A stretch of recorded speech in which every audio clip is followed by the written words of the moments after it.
Hello, welcome back. Today we'll be talking about the cross-Claisen reaction. The cross-Claisen reaction is going to be very similar to what we saw for our cross-aldol reaction, where we're going to use two different esters are going to react together, right?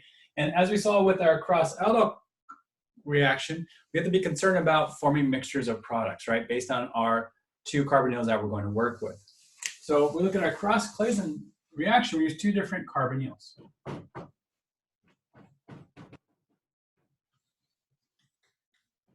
So we can use this ester group here, plus then we can use this ester here. Again, under basic conditions, this is our first step. Second step is going to be H3O+, right?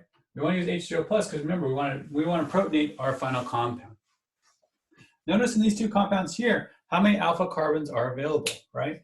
We only have one alpha carbon here that has hydrogen that we can deprotonate to make our enolate, okay? This one doesn't have any alpha carbons here. Again, that's important because with our cross-Claisen reaction, if we have multiple carbons that have alpha carbons that we can pull the proton from, that's gives us mixtures of products, right?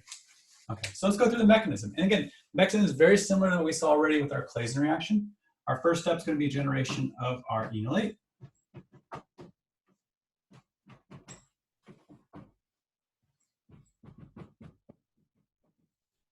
And we're going to use this to take our base, pull out the proton.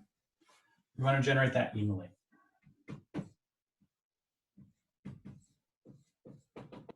Okay, so we've generated this enolate here, and now what we're going to do is what? We're going to take this enolate, and then we're going to react it with our carbonyl of our ester of our partner.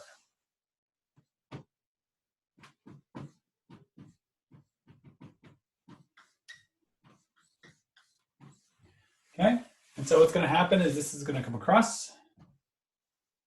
We're going to attack there, and those electrons are going to go up, right? We've seen this before, very familiar, right?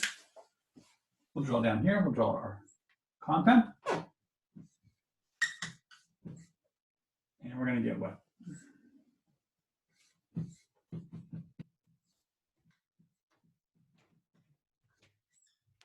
Right.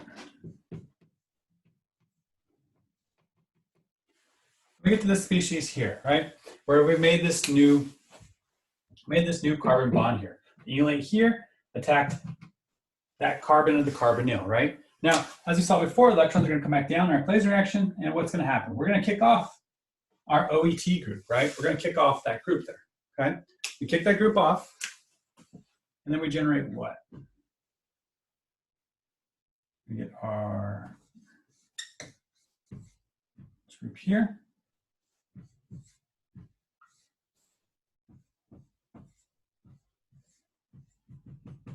And we form this species here, right? Where we've made this new bond here, and we have this carbonyl here. We kicked off the OET group, right? Now, as we saw with our Claisen reactions, what happens? We have our base in here in solution, right? Which can come back and deprotonate that hydrogen there, right? And we looked at that in our other reactions there. And again, one of the reasons what we need to do is that first step was adding our base so we can get this made. Our third step, and then our second step here was that protonation step here, right? As we saw before, the base would deprotonate between these two carbons because this is very acidic, right? And so what we do is then we have to add in that acid in here to neutralize it so we get this as our final compound, right? And instead, we don't worry too much about that at this moment, right? Because what would happen is this would get deprotonated.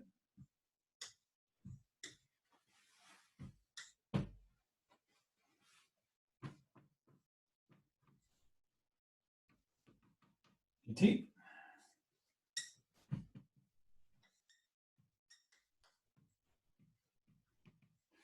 And we get to this species here, right? And this is where we need that second step. We need that addition of what? We need addition of our H3O+. So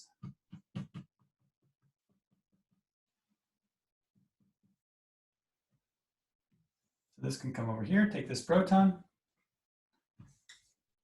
That way we can get our final compound.